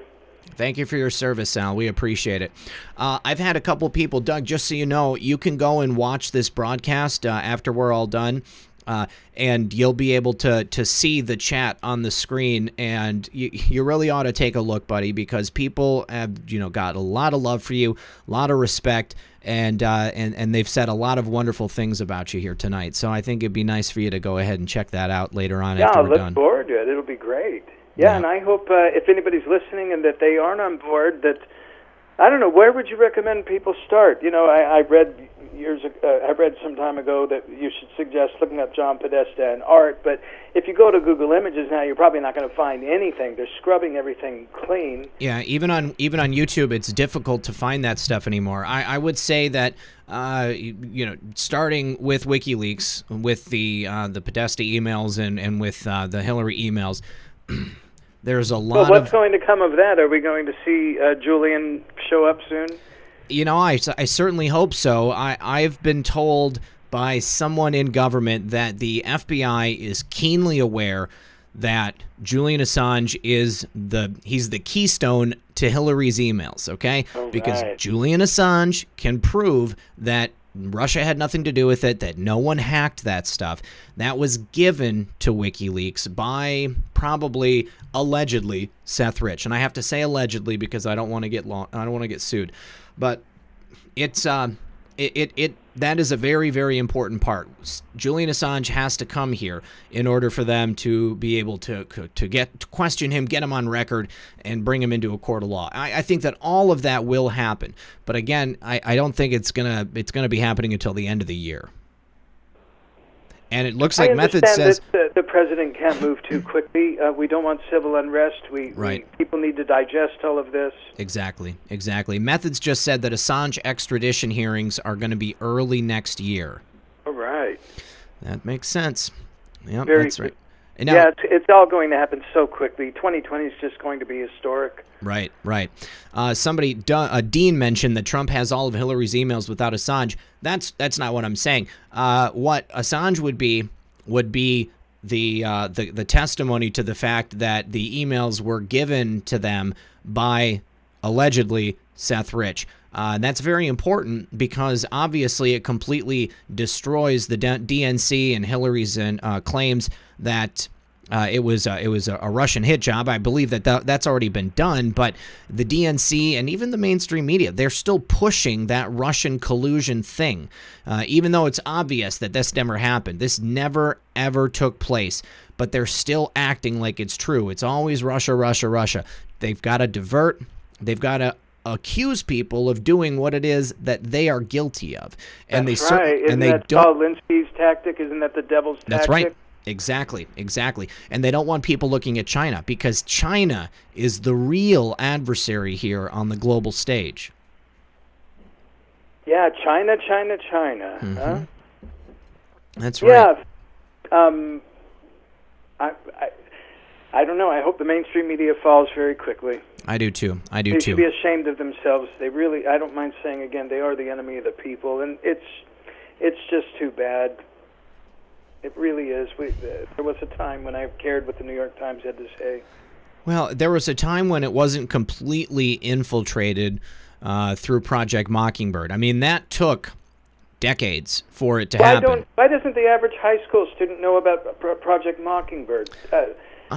I think that it's been actively covered up. And I mean, anybody that knows about it, they're essentially they've marginalized the idea that these things take place, and they don't want people talking about it, so they remove it from history books. I've been told by people recently, if you go and compare history books from now, from 10 years ago, from 20 years ago, it's incredible the things that have been removed and the way things that have been completely taken out and dumbed down. I have a nice collection of textbooks going back 50, 60 years for English, for freshman composition, and things have gotten dumbed down. And not only that, they've replaced really great essays with New York Times articles on school shootings and foolishness. Gosh. You know, I don't even know if you want me to go there, but I question things, right? Oh, of course. You know, I mean, it's difficult not to, because you can see things, and this is what they do. They take real events and they intersperse them with actors, and then they take completely manufactured events and only use actors. It's very, very difficult to discern, you know, what's real and what's not. So they put it all together. You know, the best disinformation is mixed with truth. That's how I see it. And that's what I see too. Yeah, that's what they've been doing. That's what they have been doing to us all these years, and they have just mastered the art of propaganda and mind control through everything that they've got going out at us. So the programs like this, programs like True Reporting, other media personalities in this alternative space, Joe M., Space Shot 76, Methods, all of us researchers, this is the front line. We are the next generation of media, and you are. I take this very seriously. You know, I look at this. I think I did tell my class this semester that I'm getting most of my news from Twitter now, and I think I got really strange looks, but I meant it. I really meant that I turn to people like you for my news, and I don't turn to the New York Times, and most people are going to think that's a little bonkers. Yeah. It surprises me that they wouldn't feel that way. I thought that, you know, Twitter, getting your news on Twitter, I feel like that's pretty mainstream. So if they're not getting their news through social media, then I wonder where it is. Maybe BuzzFeed is where the younger kids are getting it from. I don't know, but I'm very sad about the look that I see in young people's faces. They look bewildered and frightened. Like they don't know what to do. You're asking me to go against the narrative? That's terrifying. How can I? It's true. It's true. One of my favorite themes in literature is being ostracized. You know, C.S. Lewis wrote an essay called The Inner Ring, and he said good people will do bad things because they want to be in, they want to be accepted. And, you know, he wrote it at the end of World War II, so we could think of Nazi Germany. And it's scary, and I think great literature can be very helpful, but we've trashed it. We're not reading the great stuff anymore. We're reading, like I said, New York Times articles about school shootings that didn't happen. Exactly. I had a new textbook this semester from Norton, and I always admired Norton. They're great literary anthologies. But I opened this book up, and the first page I turned to, I kid you not, had a picture of Patton Oswalt and Jack Dorsey there, and the book was praising them. Here are these great men. I ripped the page out of the book, and students saw me do it. I ripped it out of the book, and the students saw me do it, and I'm not ashamed to say that, because if you watch Joe M.'s video, The Plan to Save the World, towards the end there, he talks about people doing terrible things to children. Yep. And he flashes a picture of Patton Oswalt, and he flashes a picture of Jack Dorsey, and then he segues to Gitmo. Yep, exactly. And he says people are going to be punished for the things they've done. Now, come on, I want to ask Norton, why are you publishing these people in your book? And why are you trying to persuade students that these are fine human beings? I think they're trying to overcome the realization. Perhaps they saw Joe's video and they wanted to get those two individuals in their textbook, so that if people see them, hear them in Joe's video, they hear about things that they've done, allegations about them. But most importantly, what does it have to do with making a student a better writer? How does it teach one to be a critical thinker? It doesn't have anything to do with that. No, it doesn't. I just need to say thank you to Charmaine Marino. She says, God bless you, Doug. You did the right thing. Where we go one, we go all. Red Pill 78, you are awesome. God bless you, your daughter, and the fur babies. Thank you very much, Charmaine. And then SM says, this is the best channel on YouTube tonight, hands down. Thanks, buddy. Great topics. Wow, your guests are all authentic. Professor Doug is epic, one of a kind. Prayers to all in this truth army. Trump 2020. All right, Doug, we have reached the end of the program. It's 11:59. I'm going to give you the last word. What do you want our audience to know? Trust your president. Back him up. He's doing the right thing, and he's combating child trafficking. Exactly. All right, Doug. Well, thank you very much for coming here tonight. This is not the last time you're going to be back on the show. You will come back in the future, and like I said, we'll go ahead and make sure I'll help you out. We'll make sure that your computer is working. And I apologize. Oh, hey, no apology necessary. But I'm being attacked. I don't know what else. No, I understand. Absolutely. And I want to say thank you to everyone in the audience. I also do want to say thank you to my first guest, Robert Horton. Thank you very much.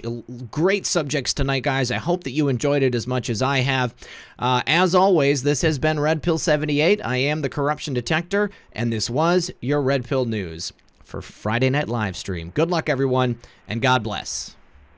God bless. Thank you.